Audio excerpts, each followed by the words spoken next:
মানুষ কিসের এত অহংকার দেখেন, এদের ঘোরা এদিক ঘোরা, একটা কবর, একটা কবর। মানে মানুষের তো মৃত্যু স্বাদ গ্রহণ করাই লাগবে, তাই না? আজ হলেও করা লাগবে, কাল হলেও করা লাগবে।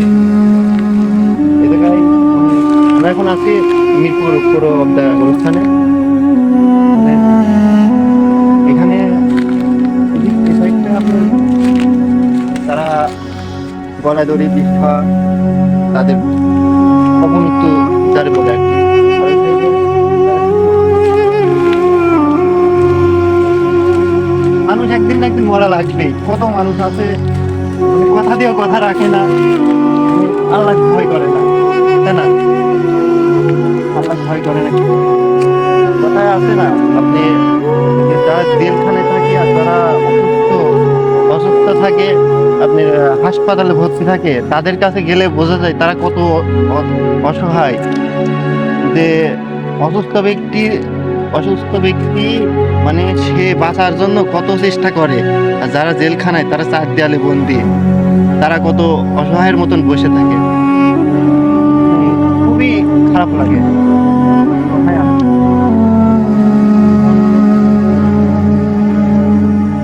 সবাই আল্লাহর পথে চলবো, কারণ আমরা মানে আমরা এমন একটা জাতি যে সবকিছু জানার পরেও কিন্তু আমরা আল্লাহর পথে যাইনি। এই যে আমরা এখন আইছি, এটা হলো শুধু মানে ছোট ছোট বাচ্চা নিষ্পাপ, আল্লাহ তাআলার সামনে বাকি করুক, আল্লাহ তাআলা জান্নাত করে দিবেন। খুবই খারাপ লাগে, মানে খুবই এই জায়গায় আসলে খুবই মানে অসহায়। যে ভাবি অবাক লাগে যে এই জায়গায় একদিন আসা লাগবে। আমার কিসের এত অহংকার? মানুষের টাকা পয়সা সবকিছু দেয়, তারপরও অহংকার।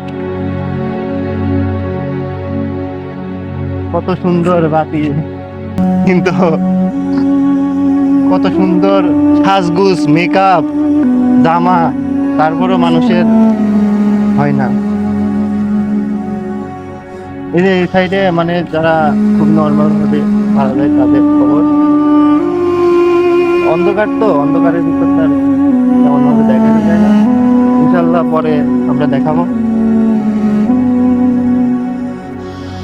খুবই আসলে মানুষ কিছুই না, আমরা আইছি শুধুমাত্র অভিনয় করার জন্য পৃথিবীতে, আর যাবো তো একদিন যাবোই, এদিন কোনো ভুল নাই। এই জায়গায় তো মানে যাবো আমরা, কোনো ভুল নাই। এখানে নর্মাল যারা হচ্ছে, এই জায়গায় আমার দাদা দাদি দুজনে আছে, ফুফু আছে, আরো অনেক আত্মীয় স্বজন আছে, আরো অনেক আত্মীয় স্বজন আছে। খুবই খারাপ লাগে যখন আসি, তাই না? আল্লাহ তারে জান্নাত জান্নাত এসেছে একা, যাইতেও হবে একা। কিসের এত অহংকার মানুষের? কত মানুষ আছে মানে কোরআন শরীফ ধরেও কিন্তু কথা দিয়ে কথা রাখে না, হাসির কিছু নাই এখানে। খুবই লজ্জাজনক। আমরা এত কিছু জানার পরও আমরা কিন্তু ওই কাজটা করতে চাই না, তাই না?